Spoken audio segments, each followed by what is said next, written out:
Good morning, everybody. It's SYWYRD from findyourdivinity.com. I am here today with you for the first snow of my year. Now, it may not have snowed near you, and perhaps it never snows near you, but where I'm at, it snows almost every year.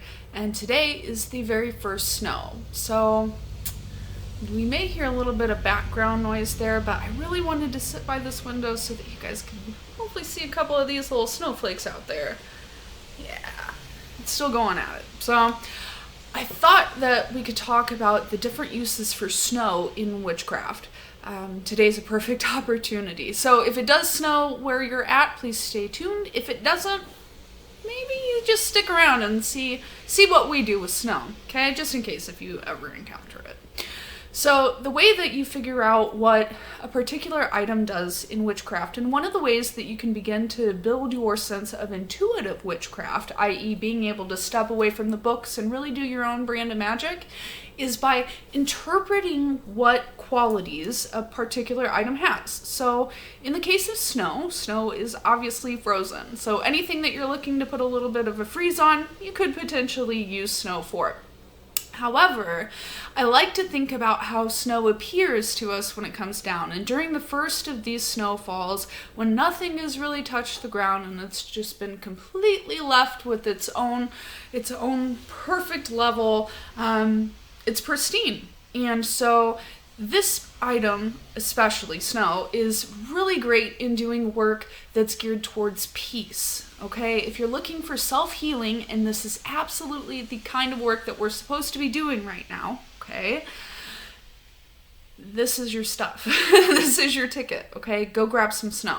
So what are the ways that you can collect snow, I think is the next one, and that's pretty easy. You just put it into a jar, put it into a bowl, whatever.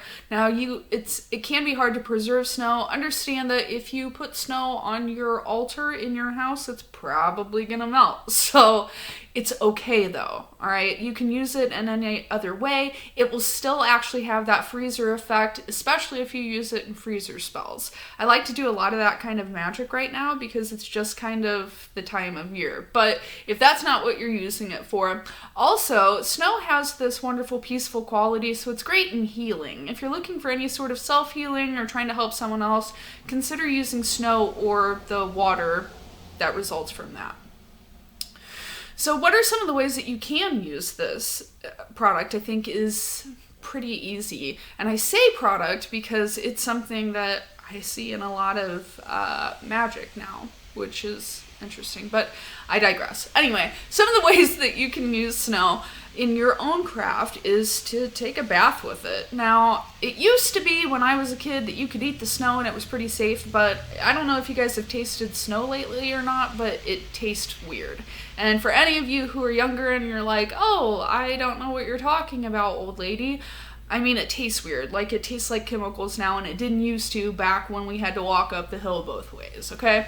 So, probably don't eat it, but you can definitely use it in your baths. So consider using it in a cleansing bath. Speaking of cleansing, it's great for crystals, okay? If it's been a while and you've been kind of laxing on cleaning up your crystals, why don't you take this as an opportunity, grab up some of that snow, put it into a bowl, and make sure that your crystals are going to be water safe there, okay? Now, that being said, you don't have to leave them in there for any extended period of time. I like to do it in the moon overnight, which obviously the beaver moon is coming up here for us in just a couple days.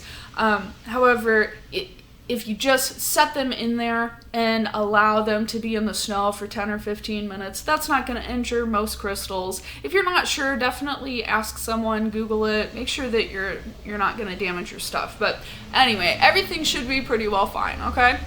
Another way that you can use this is in house cleansing. So we've been talking a lot about like getting rid of negative relationships, getting rid of the things that don't serve you, kind of like cleaning house and getting ready to buckle down for the winter. This first snow is so cleansing, okay? Consider using it in a floor wash in your home. You can use it to wipe down your altar spaces, anything like that.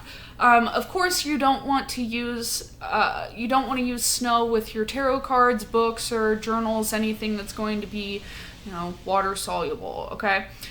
Please don't damage your stuff by trying to use snow. But I think you're probably smarter than that, and I think that there's probably a lot of other ways that you can think of that we could be using snow. So if you have one and you'd like to share it with the group, pop it down below. Speaking of which, if you haven't already, if you could hit that like and that subscribe, I'd appreciate it, because it does help me to reach other people and talk to other people about magic and the various things that are kind of going on. So, on snow, I think that it's one of these things that if you have it, please use it. If you don't feel like you have to, okay? Water works oftentimes just as well, and especially if you're using moon waters, you can freeze those. So don't feel like, oh my God, I don't have the first snow, and you don't have to have it. But if you do, go outside and play with it. So this is I think the best tip that I have, and I'm about to go do this right now. Actually, I was wanting to make a video so that I could get out and go play. You gotta go outside and enjoy it, all right? Our brains, especially if you have troubles with anxiety or depression or other like mood regulation issues, that's often because you are having some sort of dysregulation of the limbic system.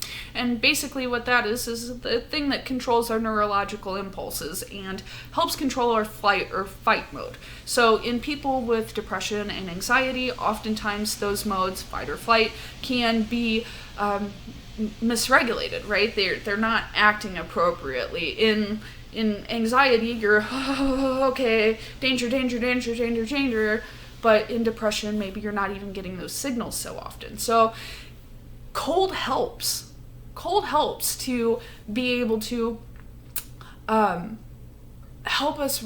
So when our limbic systems are deregulated and we're having trouble getting them into the patterns that they're supposed to be in, one of the things that we can do is expose ourselves to cold. So I don't know if you've ever heard of a fella named Wim Hof, but he's the Iceman. Okay, this guy does ridiculous stuff in board shorts and just goes and he swims in the Arctic and he climbs, I think he climbed Mount Everest, I think it was, in shorts. I mean, the dude's next level, okay? But he's totally into the cold, and this is how I got into this, reading about it and learning about him, what he's doing. But anyway, so what this is if your limbic system's off, cold can help regulate this. And how this happens is that there is something in your brain, in actually your midbrain, and it's called the periaqueductal gray. Okay, it's like this area of your brain, periaqueductal gray. This part of your brain is what controls your body and your brain's reaction to both cold and pain. So when you are having these pain signals, and this is often what happens in the cases of especially chronic pain, it's a limbic system problem where your limbic system is constantly sending this erroneous pain signal, okay?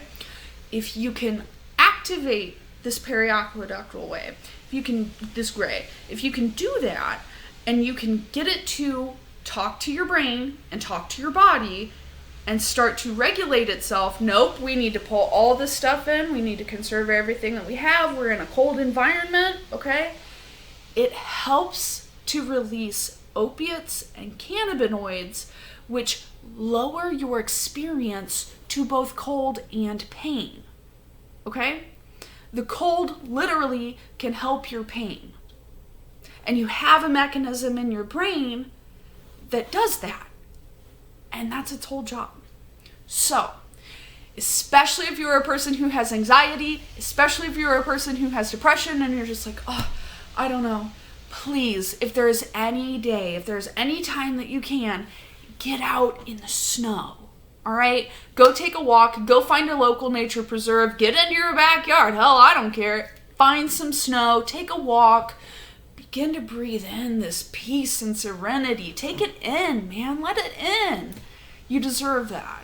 right? And when you start feeding yourself that, when you start giving yourself that self-care, when you start getting into those colder environments if you can, that can help you to regulate your system and overall improve your mood. Sounds pretty cool, huh? Sounds like magic to me. Thanks for watching. I appreciate you sticking around.